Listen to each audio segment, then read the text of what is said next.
Bonjour à tous, je suis ravie de vous retrouver cette semaine pour un nouveau numéro des couleurs de la Bible. Comment peindre une image forte qui parle aux spectateurs et nourrit leur foi?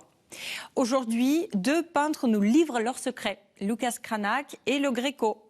Leurs tableaux représentent la crucifixion et ont connu le succès auprès du public de leur époque. L'un en Allemagne, l'autre en Espagne. Lucas Cranach, l'ancien, peint son tableau en 1536. La croix du Christ au centre est entourée des deux voleurs, de larrons, crucifiés en même temps que lui. L'abréviation traditionnelle INRI, placée au-dessus de sa tête, signifie Jésus le Nazaréen, roi des Juifs. À droite, le mauvais larron se détourne de lui, alors que le bon larron, à gauche, reconnaît sa divinité et Jésus lui promet le salut. Les nuages noirs qui font ressortir les corps des crucifiés se transforment en ciel de couleurs bleu, rose, orange et jaune vers l'horizon. Le peintre suit précisément le texte de Luc qui décrit une éclipse solaire et l'obscurité qui ont accompagné les derniers moments de la vie terrestre de Jésus. Au pied de la croix se trouve un centurion romain, représenté comme un chevalier allemand du XVIe siècle, avec son armure et son chapeau décoré de plumes.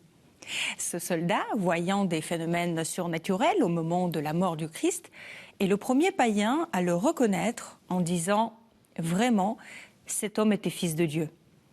Ces mots sont inscrits directement dans le tableau près de lui, en allemand. Les derniers mots prononcés par le Christ apparaissent aussi en allemand au-dessus de la croix. Ces inscriptions sont-elles un détail sans importance? Plutôt un témoignage important de l'histoire européenne. En 1517, Martin Luther initie la réforme protestante qui s'oppose à l'Église catholique. L'une des idées de Luther veut que le fidèle travaille sur sa foi en s'appuyant sur la Bible, qui est alors essentiellement diffusée en latin. Luther est le premier à la traduire en allemand pour la rendre accessible à la population. Lucas Cranach et Martin Luther étaient amis.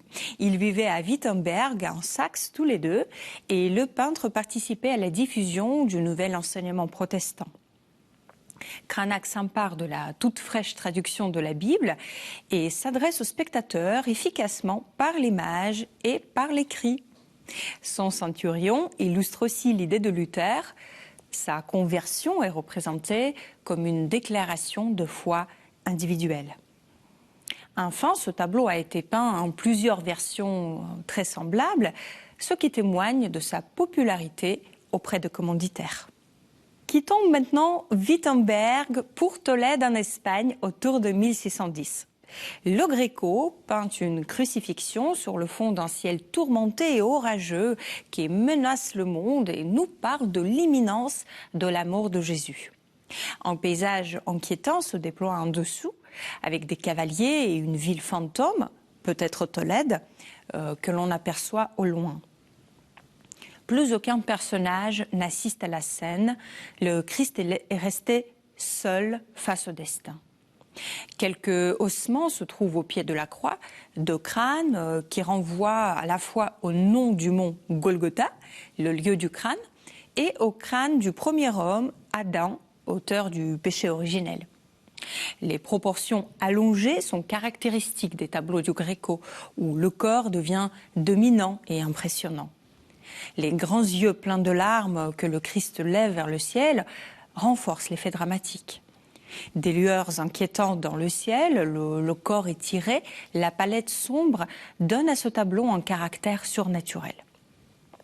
L'atmosphère pratiquement électrique de l'image parle directement à nos émotions et incite le fidèle à ressentir toute la tension de l'événement. C'est l'art de la contre-réforme catholique, qui est un ensemble de mesures pensées lors du Concile de Trente en réponse au protestantisme.